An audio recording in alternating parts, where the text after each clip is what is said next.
Assalamualaikum warahmatullahi wabarakatuh. Selamat siang anak-anak. Maaf ya, ini sepertinya akan agak terlambat uploadnya, tidak di pagi hari karena tadi sedang repot mengantar ibu ke Lapalet ya, sampai mengejar kereta. Kak, saya lupa ya, terakhir kita di pertemuan terakhir itu kita bahas apa? Seingat saya adalah eh, tentang bagian-bagian sel, tapi fungsinya belum ya. Nah, ini saya akan jelaskan singkat saja, bisa sisanya kalian baca sendiri. Singkat, tapi itu adalah kata kunci sehingga kalian tuh tidak menghafal ya, tapi mengerti. Nah, seperti itu. Yang pertama, dinding sel. Dinding sel ini tepatnya itu luar ya, di luar. Kalau di bakteri ada yang lebih luar lagi namanya kapsul, tapi tidak semua bakteri punya kapsul ya. Nah, dinding sel ini yang memberikan bentuk. Nah, kenapa? Karena dia sebagai pelindung dari sitoplasma ya, sitoplasma atau membran plasma ya, karena kan membran plasma itu masih sangat lentur ya, terus isinya air. Nah, bayangkan air itu kan mengikuti bentuknya. Nah, dinding sel ini fungsinya adalah memberikan bentuk ya, seperti itu, jadi pelindung sel. Selanjutnya membran plasma. Nah, karena ini membran, namanya membran plasma, jadi kan yang melindungi plasma jadi bagian luar tadi dinding sel, dalamnya dinding sel masih ada membran plasma. Jadi agar apa? Agar cairan sitoplasma itu tidak keluar. Jadi ya pelindungnya plasma, seperti itu ya Kak ya, singkatnya. Nah, ini tempat keluar masuknya zat juga, jadi pintu gerbang masuknya zat-zat. Jadi karena kan zat ini nanti akan dimasak, kemudian ekskresi, sekresi itu kan di sitoplasma. Jadi tempat keluarnya di situ. Nah, ini ya membran plasma. Nah, silakan kalian perhatikan itu memiliki beberapa bahan penyusun ya. Ada dari protein sebagai pintu gerbangnya atau gate-nya, protein integralnya ya.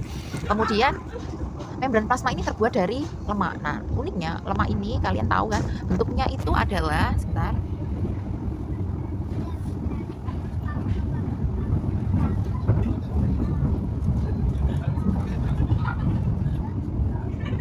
sudah merekam ya, sudah ya. Ini ya, ini misel, namanya misel ya, kumpulan dari beberapa sel lemak ya. Nah, ini ada bagian yang bulat-bulat, ini bagian kepala ya. Kalau yang sini bagian ekor. Nah, yang bagian kepala itu dia tidak hidrofobik. Kalau ekor dia hidrofobik ya. Namanya hidrofobik berarti takut terhadap fobia ya. Fobia terhadap air. Makanya bagian ekor yang takut dengan air ini akan menjauhi air. Nah, di sini kan ada air ya kayak. Nah, akan berkumpul dengan ekor. Nah, kepalanya karena dia hidrofilik ya, tidak fobia terhadap air, maka dia ada di bagian luarnya. Nah, jangan lupa tadi kan sudah ya, protein ada, integral bagian kitnya, lemak ada. Kemudian di sini di bagian luar dari membran ya, itu dia punya reseptor ya. Reseptor dia akan mengikat molekul sel-sel yang memang sefrekuensi atau satu pasangan reseptornya. Nah, ini antenanya atau reseptornya ini berupa apa? Glikoprotein. Jadi ada protein tapi tetap ada glukosanya ya. Seperti itu. Selanjutnya, sitoplasma. Nah, sitoplasma sudah sudah kita ketahui bahwa di situ banyak organ-organ sel yang lain, yang mana di situ terutama salah satunya mitokondria, retikulum endoplasma dan seterusnya. Nah, tapi secara khusus sitoplasma ini berupa cairan. Nah, cairan ini berfungsi untuk apa? Menutrisi sel. Intinya seperti itu ya. Kenapa harus cair ya? Karena dia mengandung zat-zat yang bisa memberikan makanan kepada sel, seperti itu ya. Jadi makanya plasma. Kenapa sih disebut plasma? Karena dia adalah sumber makanan ya, gitu ya. Brahma punya akun khusus untuk makan makanan. Brahma kan suka masak-masak. Itu akunnya namanya Plasma Cuisines. Karena apa? Plasma, the food of cells. Nah, jadi makanannya dari sel. Gitu ya. Nah, kemudian di dalam sitoplasma ini ada retikulum endoplasma ya. Kita ketahui ada kasar dan halus, yang mana kalau kasar itu banyak ribosom ya, fungsinya untuk sintesis atau pembentukan protein. Kalau halus ini adalah untuk lemak ya, sintesis lemak. Ini yang halus, ini yang kasar. Ini di kereta Kak, jadi goyang-goyang, menunjuknya itu agak susah juga. Lanjut, kemudian ribosom ya. Ribosom singkat cerita dia berperan dalam pembentukan protein. Baik, saya lanjutkan karena suaranya tadi sangat keras ya. Ribosom intinya adalah dia tempat pembentukan protein ya, di mana ribosom ini menerjemahkan ya mRNA untuk membentuk polipeptida yang fungsional ya. Jadi messenger mRNA ini nantinya akan harus menjadi suatu protein yang punya fungsi ya, asam amino ya. Sehingga harus ditranslatekan atau ditranslasi. Nah, tempatnya translasi ini adalah di ribosom ya. Uniknya Kak, kenapa sih bakteri antibiotik ya? Antibiotik itu bisa membunuh sel bakteri tapi tidak bisa membunuh sel tubuh kita. Nah, Masih heran nih kenapa gitu. Setidaknya kan sel tubuh kita yang kecil-kecil itu bisa mati dong. Ternyata ya ribosomnya kita berbeda. Nah, kalau tempat translate-nya aja udah beda, ya beda komposisinya ya, terutama beratnya beda ya. Sebentar. Saat ini Anda telah tiba di stasiun Pogaji. Bagi Anda Baik, kembali lagi.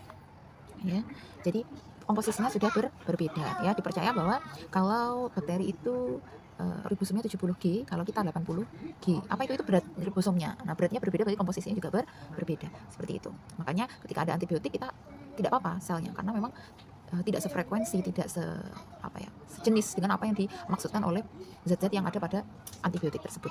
Kemudian mitokondria disebut juga dapurnya, tempat memasak dari sel ya. Jadi di situ juga ada ya fungsi pertukaran oksigen ya, atau fungsi respirasi dan fungsi untuk memasak makanan. Ya, fungsi metabolisme ya. Jadi yang utama itu adalah respirasi ya, dan juga sebagai dapurnya sel ya. Dan lisosom ya, kalau lisosom untuk pencernaan intrasel ya, kemudian badan Golgi itu berupa tumpukan-tumpukan ya, yang nantinya ya berfungsi sebagai tempat sintesis juga ya, tempat sintesis dari suatu proses sintesis protein. Kemudian ada vakuola ya, karena namanya vakuola di mana-mana ya Kak ya. Kalau vakuola itu kan suatu kelenjar, suatu lubang atau rongga ya, bahasa lebih tepatnya rongga. Nah, rongga ini bisa jadi memiliki fungsi sebagai satu untuk menyimpan makanan. Kemudian juga untuk suatu rongga, kalau di protozoa itu ada vakuola makanan ya, jadi untuk memasak makanan. Jadi vakuola ini berfungsi sesuai dengan pada jenis selnya ya. Misalnya pada garam nitrat pada tanaman tembakau dan tanin. Nah, tempat penyimpanannya misal kayak zat-zat seperti kalau di daun-daunan itu ada namanya tanin ya kayak. Nah, nyimpannya tuh di vakuola. Bahasa lain kalau dianalogikan itu kalau bisanya ular itu kan di kelenjar lidah ya. Kelenjar lidah yang ada di lidah. Nah, tapi kalau di tanaman itu ada di vakuolanya gitu loh ya. Seperti itu, tempat menyimpan sesuatu ya, seperti itu, atau tempat keluar juga. Jadi ada juga vakuola yang fungsinya untuk tempat ekskresi ya. Kemudian yang selanjutnya adalah inti. Nah, namanya inti itu ya utama ya, kayak nukleus adalah tempat otaknya sel ya, jadi yang mengatur semua aktivitas ya, segala aktivitas dari sel tersebut. Berarti nukleus sudah ya, intinya seperti itu ya, inti sel. Dimana di inti sel ini mengandung apakah ada kromosom ya, kemudian ada DNA dan lain-lain, yang itu merupakan bahan untuk pembentukan protein baru dan juga hasil dari pembentukan sintesis protein ya, dari protein menjadi protein. Nah, seperti itu. Nah, kalau di situ ada kromosom, ada DNA dan lain-lain, itu berarti mengatur juga selanjutnya itu, untuk generasi selanjutnya itu membawa gen apa. Nah, gitu kan, karena ini adalah otaknya ya. Kemudian kalau ini untuk pengetahuan saja, jadi plastida diketemukan pada tumbuhan ya, ada leukoplas, kromoplas dan kloroplas ya. Jadi ini adalah zat warna ya, zat warna. Kalau kita sudah tahu, sering dengar adalah yang zat warna hijau ya, atau zatnya namanya klorofil ya, kemudian organnya kloroplas ya, seterusnya. Apa sih perbedaan dari sel tumbuhan dan sel hewan? Singkat cerita, kalau di hewan tentu saja tidak memiliki plastida ya, tidak memiliki apa tadi, plastida. Jadi yang berhubungan dengan kloroplas ya, kloroplas mana ya? Nah, ini dan juga klorofil. Nah, itu dia tidak punya ya, jelas ya. Kemudian kalau jadi yang membedakan tumbuhan dan hewan kan, hewan itu harus mencari makanan ya. Kalau tumbuhan itu bisa memasak masakan sendiri atau heterotrof ya, melalui salah satunya adalah secara fotosintesis ya, jadi pembentukan makanan melalui cahaya matahari. Nah, terus kalau hewan itu punyanya sentriol karena untuk mengatur pembelahan sel dan pemisahan kromosom selama pembelahan. Karena hewan sendiri juga lebih kompleks Kak bentuknya ya. Maka pemisahan kromosomnya juga lebih kompleks dibandingkan tumbuhan yang bentuknya itu aja gitu. Pohon itu ya seperti itu gitu. Pohon, tanaman seperti itu, tidak seperti nyamuk. Bahkan nyamuk itu kan setiap sayapnya, detail paru-parunya itu benar-benar sangat detail sekali. Nah, organ itu yang dimiliki oleh hewan sentriol memisahkan pembelahan selama pembelahan sel pada hewan. Udah mulai mengantuk ini ya. Dinding sel sama ya, tapi dinding sel dengan kita ya maksudnya. Tapi kalau dinding selnya tumbuhan ya, dinding selnya tumbuhan itu penyusunnya adalah salah satunya ya selulosa, pektin, glikoprotein ya. Selulosa contohnya pada rumput-rumputan. Nah, ini nggak bisa ya kita makan, walaupun dia rumput adalah kayak semacam sayuran. Kenapa sih kita nggak makan rumput aja Bu? Ya karena mengandung selulosa yang tidak bisa dicerna oleh kita. Lawang ruminansia aja mencernanya 2 kali ya, mama biak ya. Jadi ditelan, disimpan, dimuntahkan lagi, dikunyah lagi kan gitu. Sapi, kambing seperti itu.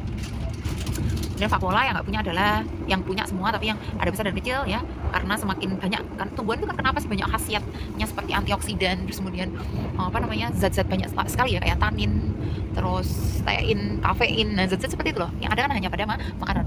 Nah, Tapi kalau di tumbuhan memang fungsinya adalah bukan zat-zat seperti itu ya, bukan zat-zat seperti itu, tapi adalah proteinnya yang diambil. Makanya vakuolenya lebih banyak tuh Sesaat tumbuhan. lagi, kereta Dan komuter plastida laut jelas ya tadi Nusantara, sudah relasi dibahas. Surabaya Blitar via Malang.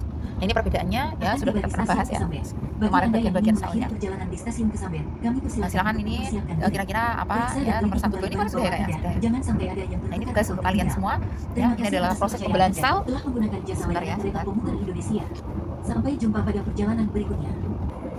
Saya lanjutkan. Sudah terekam belum ya? Rapotnya seperti ini.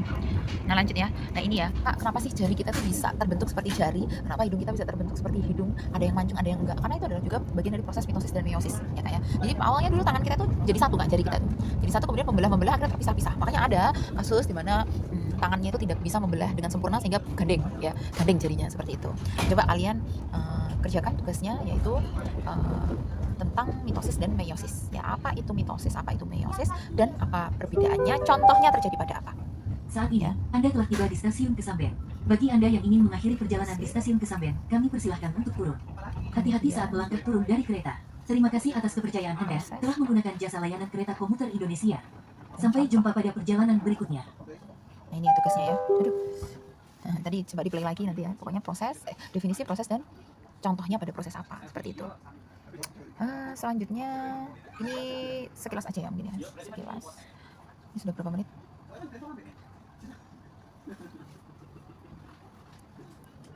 Lama, kita lanjutkan sekilas ya tentang genetik ya, tentang genetika. Jadi ilmunya mempelajari tentang sifat atau gen yang diwariskan ya. Seperti itu. Kak, tadi sudah saya sampaikan kan di dalam sel ya, ini ada sel, di sini ada inti. Ya, ada inti. Nah, inti di sini ada kromosom. Nah, kromosom ini kalau diurai ya, di sini tuh ada gen. Nah, ini ya, garis-garis ini adalah lokusnya ya, lokus atau ruangan yang di sana tempat tersimpannya gen. Nah, di dalam gen kalau diurai lagi ya, ternyata itu dia terdiri dari beberapa helai DNA ya. Terus kemudian DNA ini disusun oleh apa? Basa nukleotida ya. Nah, ATGC, masih ingat ATGC? Nah, itu adalah basa nukleotida. Atau sekilasnya seperti ini. Jadi di dalam inti, di dalamnya terdapat kromosom ya. Di dalam inti ada kromosom, di dalam kromosom ada apa? Ada gen, ada DNA. Nah ya, karena gini, di dalam gen ada DNA. Jadi di dalam kromosom ada DNA dan ada gen, gitu loh maksudnya ya. Nah, gen ini DNA yang sudah diketahui sifatnya dan tujuan tertentu tuh dia untuk apa gitu loh. Contohnya gen mata sipit. Karena ada beberapa gen yang tidak diketahui fungsinya, Kak. Bahkan sampai sekarang itu ada beberapa gen dalam tubuh kita yang tidak diketahui itu fungsinya untuk apa ya. Kemudian DNA. Nah, ini kumpulan material nukleotida untuk informasi genetik ya. Jadi ada maaf tadi saya salah sampaikan. Jadi kalau gen itu sudah diketahui fungsinya, kalau belum diketahui ya masih kumpulan DNA gitu loh, Kak ya. Gitu maksudnya. Jadi kumpulan DNA yang sudah diketahui fungsinya itu namanya gen. Ya kalau belum ya hanya DNA saja gitu loh ya, informasi genetik. Nah, DNA ini disusun oleh basa nukleotida ya. Basa satu nitrogen yaitu ATGC, kemudian gula, deoksiribosa dan fosfat ya. Fosfat atau biasa disingkat P, dan gula, deoksiribosa ya. Kalau DNA ya kemudian juga ada namanya basa nukleotida. Ya, ini tentang kromosom ya. Kromosom ini ada autosom dan gonosom ya. Bayangkan, jadi setiap sel tubuh kita itu dia mengandung suatu kromosom ya. Jadi kromosom ini ada di sel tubuh dan ada di sel kelamin. Kalau di sel kelamin ada di sperma atau di sel telur ya. Kalau di sel tubuh ya di semua sel tubuh. Bahkan sel tubuh kita itu sudah menggambarkan mana yang laki-laki, mana yang perempuan. Jadi kalau misal ada, maaf ya, orang dengan apa itu namanya, apa ya istilahnya, Kak, biseksual ya seperti itulah ya. Terus dia secara genetik dia tidak bisa berbohong, karena gennya setiap sel dalam tubuh dia itu sebenarnya sudah menggambarkan mana yang perempuan dan mana laki-laki. Karena perempuan ya misal dari suara nampak, dari bentuk tubuh nampak gitu loh ya, seperti itu. Ini masalah laki-laki dan perempuan ini sebenarnya membuat Brahma sangat sedih sekali ya, karena baru mendapatkan musibah. Anak Brahma ada yang ya begitulah, Kak ya, bisa dibayangkan lah ya. Sangat sulit sekali, karena saya bekerja keras sekali untuk mengembalikan dia ke jalan yang benar, tapi ternyata tidak bisa gitu. Dan sayang sekali gitu loh, satu generasi tumbang, rasanya tuh kayak ya nantinya kan seperti itu kan, jadi penyakit apa namanya, Kak, penyakit menular ya. Ketika dia nanti mengajak seseorang untuk ikut di aliran dia, maka yang lain ikut, dia akan mengajak lagi dan seterusnya. Ya saya paham sebenarnya dia hanyalah kesepian, tapi itu yang dia tidak bisa kendalikan ya. Dia merasa terus kesepian meskipun sudah diperhatikan. Dia terus merasa kesepian sampai dia menemukan sampai dia itu mengisi nafsunya dengan hal-hal yang negatif. Nah, seperti itu. Ya, semoga aja beliau dikembalikan di jalan lurus, karena sungguh Brahma itu sayang banget sama anaknya. Ya, dan berharap anak-anak Brahma di sini juga selalu baik, selalu di jalan yang lurus, selalu bisa mendidik nafsu ya, mendidik nafsu itu kalau dituruti nggak akan selesai, tidak akan cukup, makanya harus dididik, dilatih. Makan dilatih, seneng dilatih, jangan terlalu seneng, jangan terlalu sedih, jangan banyak makan, jangan banyak dolan, bahkan jangan terlalu sinau barang gitu loh Kak. Itu juga nafsu ya, karena perlu juga bersosial, perlu juga memikirkan sekitar, keluarga dan seterusnya. Nah, kita bisa melakukan banyak aktivitas juga karena nafsu, tapi nafsu yang tidak dididik nanti akan mengarahkan ke hal yang negatif ya. Ini jadi tausiah Ramadan ini ya. Baik, lanjut ya tentang laki-laki dan perempuan. Jadi kromosom ya, jadi tubuh kita ini sudah menentukan mana laki-laki dan perempuan ya. Tapi ada juga sel ya, ada juga sel kromosom yang tidak menentukan laki-laki dan perempuan, alias namanya adalah autosom ya. Jadi ada beberapa di sel tubuh kita yang tidak menggambarkan laki-laki dan perempuan. Kalau yang menggambarkan mungkin ya salah satunya sel pada pinggang, pada bentuk wajah, sel-sel pada kulit wajah, sel pada pita suara, itu pasti menggambarkan laki-laki dan perempuan ya sih Kak. Tapi ada juga yang tidak gitu loh ya. Kemudian sel kromosom ini ya, ini ada dua ya, dari sel tubuh dan sel kelamin tadi sudah ya. Kalau dari sel tubuh itu jumlahnya ada 46 buah. Jadi satu sel itu terisi 46 buah kromosom alias 23 pasang. Karena sifatnya adalah diploid alias 2F ya. Kemudian kalau sel kelamin itu hanya 23 pasang tanpa berpasangan. Makanya di sel kelamin ini perlu berpasangan gitu dengan pasangannya loh ya. Namanya sel sperma berpasangan dengan sel ovum gitu. Mereka sama-sama tidak berpasangan dan mereka perlu berpasangan seperti itu. Kalau sel tubuh sudah berpasangan ya. Kemudian sel tubuh ini ada yang menentukan jenis kelamin ya, tadi sudah saya sampaikan. Gonosom namanya, yang tidak adalah autosom. Nah, autosom itu adalah 22. Tadi kan jumlahnya total 23 ya, 23. Nah, kalau autosom 22 berarti gonosomnya adalah 1 ya, satu pasang. Satu pasang berarti kan 2 ya. Satu pasang itu berarti ini. Satu pasang adalah XX atau XY ya. XX atau XY. Jadi kalau penulisan karyotype-nya, jadi kalau ada penulisan 22AA ya ditambah XX. Nah, ini berarti kalau XX itu apa? Perempuan. Ini adalah kromosom di sel tubuh karena apa? Selnya sudah berpasangan 22A atau 44A. Jadi penulisannya bisa 22A atau 44, 22AA atau 44A ya. Berarti ini adalah sel tubuh. Karena nanti kalau sel kelamin penulisannya adalah 22A karena cuma satu pasang. Ya, kalau ini kan sudah berpasangan jadi 22AA alias 44A ya. Sel tubuh. Kemudian kalau laki-laki XY ya. Gonosomnya XY. Nah, kemudian kita lihat untuk sel ovum ya, sel ovum itu adalah X ya, karena tidak berpasangan jadi X-nya ya 1. Kalau sel sperma ya bisa X bisa Y. Nah, ini jadi satu sel sperma ya, yang kalian bayangkan kayak sel kecebong tuh ya. Di satu sel sperma itu dia mengandung kromosom yang karyotype-nya adalah 22A dan X, itu 1. Kemudian yang lain, kecebong yang lain 22A plus Y. Jadi jutaan sperma itu ada yang membawa X, ada yang membawa Y ya. Sedangkan kalau XX itu jadi perempuan, XY jadi laki-laki. Makanya yang menentukan jenis kelamin itu adalah bapak. Ya, karena bapak ini sel spermanya membawa kromosom X dan Y. Kalau ibu kan cuma X saja gitu ya. Surabaya Berita via Malang akan tiba di stasiun Wulingi. Bagi Anda yang ingin mengakhiri. Nah, jadi kalau tadi ya karyotype ya, cara pengukuran, kemudian dikelompokkan. Nah, setiap kromosom itu bentuknya kan seperti huruf X dan Y. Jadi kenapa sih kok X dan Y? Karena emang bentuknya itu X dan Y gitu loh Kak. Ya, jadi misal ya, kalau X itu ya kakinya panjang, lengannya panjang semua. Kalau Y ini ya lengannya ya pendek semua, lengannya pendek gitu loh Kak, seperti X yang panjang-panjang gitu loh ya. Nah, tadi sudah dibahas kalau ini adalah kromosom dari sel tubuh ya, sel tubuh. Oke. Sel tubuh, kalau ini adalah sel kelamin. Nah, tadi kalau sel tubuh tadi apa penulisannya di sini ada 22AA plus XY, siapa? Dia laki-laki. Kalau 22, Masya Allah.